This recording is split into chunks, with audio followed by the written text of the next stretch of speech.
اعوذ باللہ من الشیطان الرجیم بسم اللہ الرحمن الرحیم ویل لکل ہمزۃ لمزہ الذی جمع مالا وعددہ یحسب ان مالہ اخلدہ کلا لینبذن فی الحطمہ وما ادراک ما الحطمہ نار اللہ الموقدة التي تطلع على الأفئدة إنها عليهم موصدة في عمد ممددة۔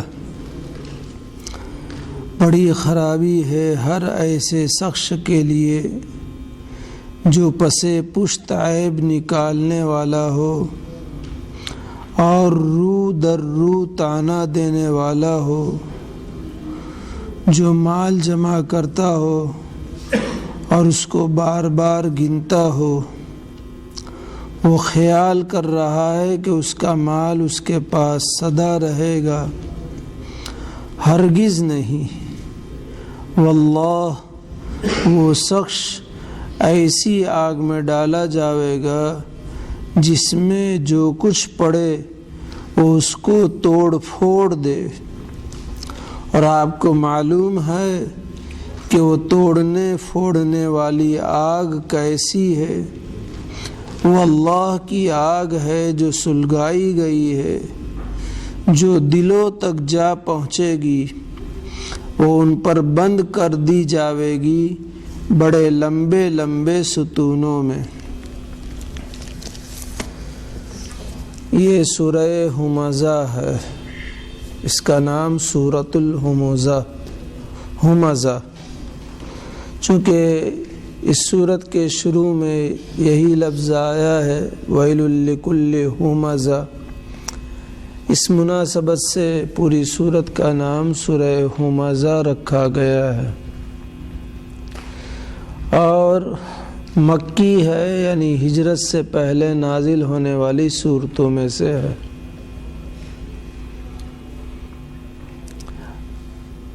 ابن سیرین علیہ الرحمہ جو خوابوں کی تعبیر کے ماہر ہیں اور خواب کی تعبیر میں ان کا قول بہت معتبر سمجھا جاتا ہے،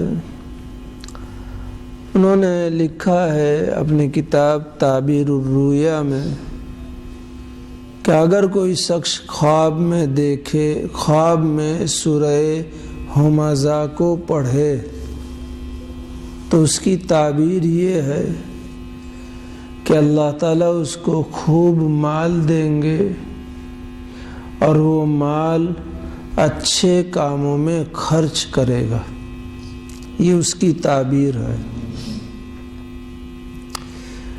اس سے پہلے سورۃ الفیل تھی، سورۃ الفیل اور سورہ ہمزہ میں ربط یہ ہے جو پہلے بھی بتایا تھا کہ اس صورت میں چند بری خصلتوں کا اور عادتوں کا اللہ تعالیٰ نے ذکر فرما کر کے ان بری عادتوں کے اوپر عذاب کا ذکر فرمایا ہے، اور سورہ فیل میں بھی اللہ تعالیٰ نے عذاب کا ذکر فرمایا، دنیاوی عذاب کا ذکر فرمایا کہ اللہ کے دین کے شاعر کے ساتھ اگر کوئی برائی کا ارادہ بھی کرے تو اللہ دنیا میں بھی ہلاک کر دیتے ہیں اور آخرت کی ہلاکت مزید۔ تو اس میں بھی عذاب، چند بری عادتوں پر اس میں بھی ہلاکت اور ناکامی، اللہ کے دین کی نشانیوں کے ساتھ برے ارادہ کرنے پر۔ اس طرح سورہ ہمزہ اور سورہ فیل میں ربط ہے۔ اس سے پہلے سورہ والعصر ہے، اس میں اور سورہ ہمزہ میں ربط۔ اللہ تعالیٰ نے سورہ والعصر میں انسانیت کے خسران میں اور ناکام ہونے کا ذکر کر کے انسان اپنے اوقات اور اپنی زندگی کو ناکامی سے کس طرح بچا سکتا ہے اس کا تذکرہ اللہ تعالیٰ نے فرمایا ہے، اور وہ 4 چیزیں ہیں کہ اگر انسان اس کو اختیار کرے تو وہ اپنی زندگی کو بچا سکتا ہے ہلاکت سے۔ اور اللہ تعالیٰ نے جو زندگی کامیابی حاصل کرنے کے لیے دی ہے وہ کامیابی حاصل کر سکتا ہے۔ وہ 4 چیزیں، ایک تو ایمان، اعمال صالحہ، اور تواصی بالحق، یعنی آپس میں ایک دوسرے کو حق کی وصیت کرتے رہنا، اور تواصی بالصبر، یعنی آپس میں ایک دوسرے کو صبر کی تلقین کرتے رہنا۔ یہ 4 کام کر لے گا تو انسان کامیاب ہو جائے گا۔ یہ ہے اس صورت میں اللہ تبارک تعالیٰ نے انسانیت سے گرانے والی صفات کا تذکرہ فرمایا ہے کہ انسان، نفس انسان، مسلمان نہیں، ایک انسان ہونے کے ناطے انسان میں یہ صفات اگر ہیں تو انسانیت سے گر جائے گا۔ ہمزہ، لمزہ، اور آگے اس کا جو سبب ہے کہ مال کی فراوانی اور کمال کی فراوانی اور اس پر اتراہٹ اور تکبر، یہ چیزیں انسان کو انسانیت سے گرا دینے والی ہے۔ ہمزہ اور لمزہ بھی آ رہا ہے اس لیے تو گویا کہ اللہ تبارک تعالیٰ نے پہلے والی صورت میں انسانیت کی حفاظت اور زندگی کی حفاظت کے لیے 4 اصول بتائے۔ اس صورت میں انسانیت سے گرانے والی صفات کا اللہ نے ذکر فرمایا، اور اس صفات پر اللہ تعالیٰ نے بڑی سخت ناکامی کا تذکرہ بیان فرمایا ہے۔ اس اعتبار سے سورہ والعصر اور سورہ فیل میں ربط موجود ہے۔ اس کے بعد ویل کا معنی اس سے پہلے بھی آ چکا ہے، ویل لکل ہمزۃ لمزہ۔ میں نے اس سے پہلے بھی بتایا تھا کہ یہ جہنم کی ایک وادی ہے، اور اتنی گہری وادی ہے کہ اگر اوپر سے کوئی چیز پھینکی جائے تو مسلسل 70 سال تک وہ گرتی رہے، تب جا کر کے وہ تہ میں پہنچے۔ اور حضرت عبداللہ ابن مسعود رضی اللہ تعالیٰ عنہ نے فرمایا ہے کہ ویل جہنم کی وہ وادی ہے کہ جس سے جہنم روزانہ 400 مرتبہ اللہ سے بچنے کی دعا کرتی ہے۔ روزانہ 400 مرتبہ اس وادی سے بچنے کے لیے دوسری جہنم کے طبقے اور دوسرے حصے اس سے بچنے کی دعا کرتے ہیں۔ ایسی وادی میں ان لوگوں کو ڈالا جائے گا۔ ویل کا معنی ایک یہ ہے، اور دوسرا معنی ویل کا ہمیشہ کی ناکامی، بڑی سخت تباہی، کہ جو وقتی تباہی نہ ہو، ٹیمپرری تباہی نہ ہو، بلکہ دائمی اور ہمیشہ کی تباہی، اس کو ویل عربی میں کہا جاتا ہے۔ اس صورت میں آگے جن اوصاف کو باری تعالیٰ نے ذکر فرمایا، اس کے لیے بڑی ہلاکت اور بڑی سخت اور بڑی لمبی اور بڑی دور کی ہلاکت کو اللہ تعالیٰ نے ذکر فرمایا ہے۔ ویل لکل ہمزۃ لمزہ۔ ہمزہ اور لمزہ عربی کے اعتبار سے دونوں مبالغہ کے صیغے ہیں، اور مبالغہ کا مطلب کسی چیز کو زیادہ بتلانے کے لیے جو لفظ آئے اس کو مبالغہ کہا جاتا ہے۔ ایک آدمی یہ ہنستا ہے لیکن زیادہ ہنسنا بتانا ہو تو اس کے لیے فعلا کا وزن، جیسے ضحکا، یعنی جو کثرت سے ہنسے، بہت زیادہ ہنسے، اس کو ضحکا کہا جاتا ہے۔ لعبہ، ایک آدمی ہے کہ تھوڑا ٹائم، تھوڑا وقت تفریح کے لیے کھیلتا ہے، اور تفریح کے لیے آدھا گھنٹہ، پون گھنٹہ، عصر سے مغرب کا وقت۔ لیکن ایک یہ ہے کہ اپنی زندگی کا اس نے مقصد ہی کھیلنا بنا لیا، تو اس کو کہا جائے گا لعبہ، ہر وقت کھیلتا رہتا ہے۔ تو اسی طریقے سے یہاں پر بھی ہومزہ اور لومزہ ہے۔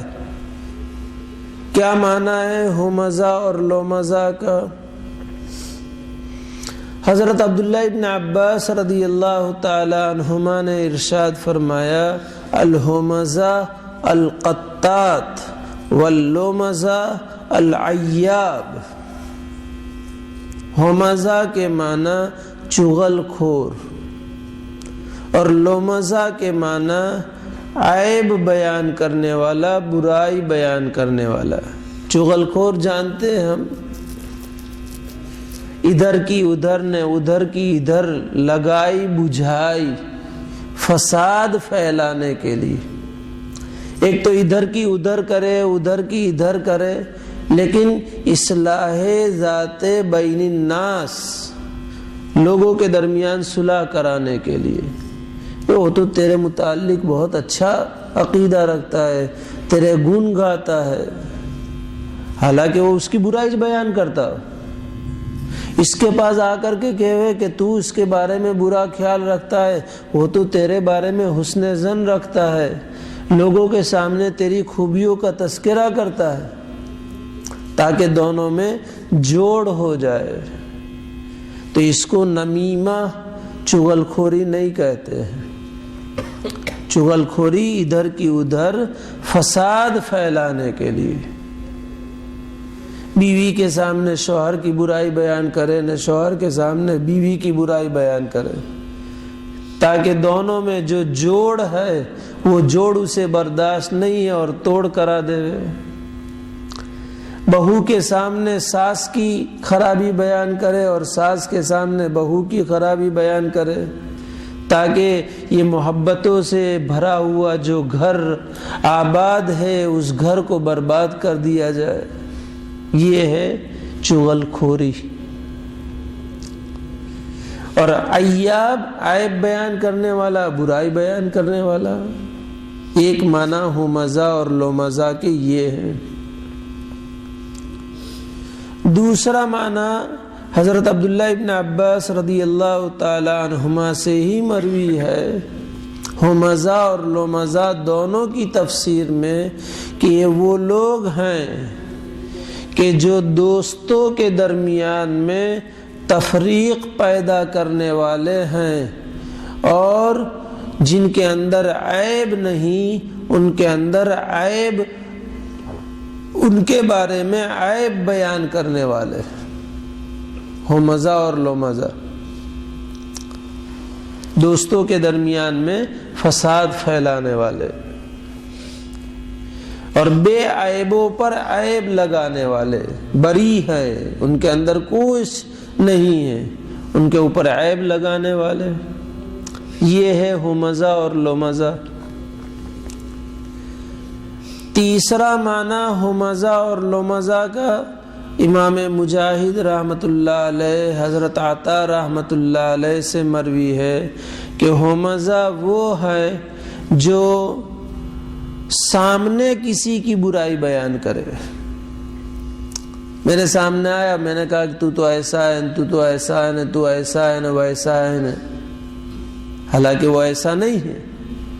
وہ سامنے کسی کی برائی بیان کرے، اس کو کہتے ہیں ہمزہ، یعنی ایسی برائی بیان کرنے والے کو، اور پیٹھ پیچھے برائی بیان کرنے والے کو لمزہ کہا جاتا ہے۔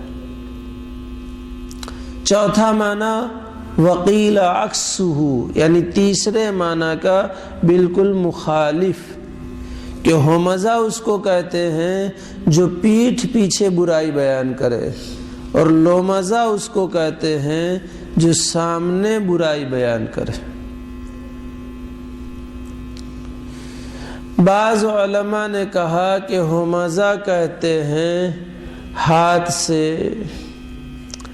پیر سے، آنکھ کے اشارے سے، بھووں سے کسی کی برائی بیان کرے، تو ایسی برائی بیان کرنے والے کو ہمزہ کہا جاتا ہے،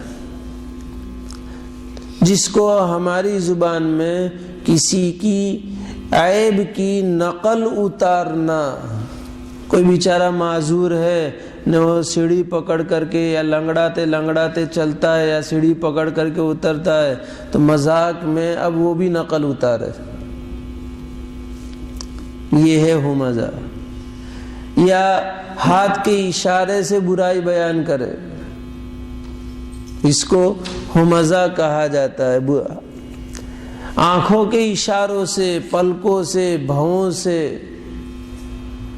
برائی بیان کرے تو اس کو ہمزہ کہا جاتا ہے۔ اور جو زبان سے بول کر کے برائی کرے اس کو لمزہ کہا جاتا ہے۔ بعض مفسرین نے کہا کہ ہمزہ اس کو کہتے ہیں جو کسی کے نسب میں برائی بیان کرے، کہ تیری ماں تو ایسی ہے، مثال کے طور پر، تیرا باپ تو ایسا ہے۔ میں ایسا کا لفظ صراحتاً نہیں بولتا، کوئی برا کام کرنے کے لیے جو لفظ بولا جاتا ہے تو ظاہر بات ہے ماں یا باپ کو زانی یا زانیہ کہنا اس بچے کے نسب کے اوپر حملہ ہوا۔ تیری ماں شریف نہیں ہے مثلا، تو شریف قوم کا نہیں ہے مثلا، یہ ہمارے معاشرے میں خصوصاً عورتوں کی زبان پر نیچ کا لفظ بھی ہوتا ہے،